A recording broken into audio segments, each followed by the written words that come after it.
Hey guys, আসসালামু আলাইকুম, it's me Afrin. আশা করি তোমরা সবাই ভালো আছো। তো আজকের ব্লগে আমি জানাবো ঈদের আগের দিন আমি কি করছিলাম। তো সর্বপ্রথম আমি ছাদে চলে গেছি, কারণ বাংলা মিউজিক 007 মিমের নতুন একটি গান রিলিজ হয়েছে। তোমরা সবাই গিয়ে দেখে আসতে পারো সেই মিউজিক ভিডিওর কিছু ছোট ছোট ক্লিপে, মানে আমি রিলস বানাবো তাই।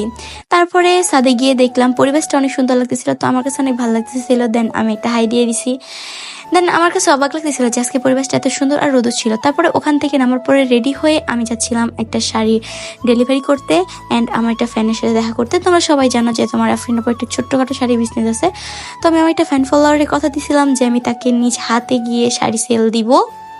দেন আমি চলে যাই শাড়ি ডেলিভারি করার জন্য একটা অটোতে ওঠার পরে মৌচাক যাওয়া পর্যন্ত। তারপর সেখান থেকে একটা রিক্সায় করে আমার মামা আর আমরা দুজন মিলে বকর বকর করতে করতে যাচ্ছিলাম। দেন দেখো একটা চুল উঠতেছিল, দেন এটা নিয়ে কিছুক্ষণ দুজনে মজা করলাম।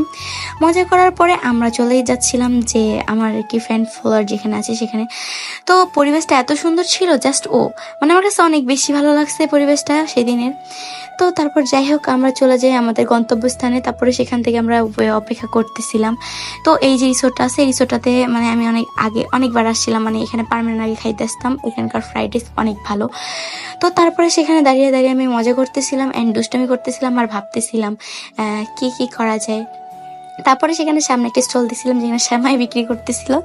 দেন আমি আর কোনো কথা না ভেবে ওখান থেকে শ্যামাই কিনে ফেলি 5টা, যেখানে অনেক কম দামে বিক্রি করতেছিল। বাঙালি মানে কম দামে কেনা। তো যাই হোক শ্যামাই কেনার পরে এগুলো মামার হাতে ধরাই দিছি। ধরা দেওয়ার পরে তারা আমাকে শ্যামাইটা দিল। দেন আমি বলতেছিলাম যে না, লাচ্চা সেমাই পাওয়া যাবে। তারপরে সেখান থেকে একটু পরে দেখি আপুরা চলে আসছে। দেন ও তো আমাকে পেয়ে অনেক বেশি খুশি ছিল। কিছু কিছু ফুটেজ তোমাদের জাস্ট দিলাম, কারণ সবাই একটা প্রাইভেসি আছে। তারপরে ওখান থেকে আমি বাসায় চলে আসি। বাসায় চলে আসার পরে আমি আবার রেডি হই। রেডি বলতে গেলে এমনিতেই রেডি হই। রেডি হওয়ার পরে কারণ আমার একটা অনেক বড় প্রমোশন ছিল, দেন ওইখানে যাব।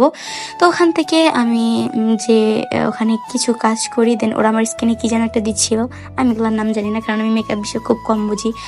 তারপরে দেওয়ার পর আমি অনেক হাসতেছিলাম, ওরা মুখের ভিতরে কি যেন হাজিবি জাবি লাগাচ্ছিল।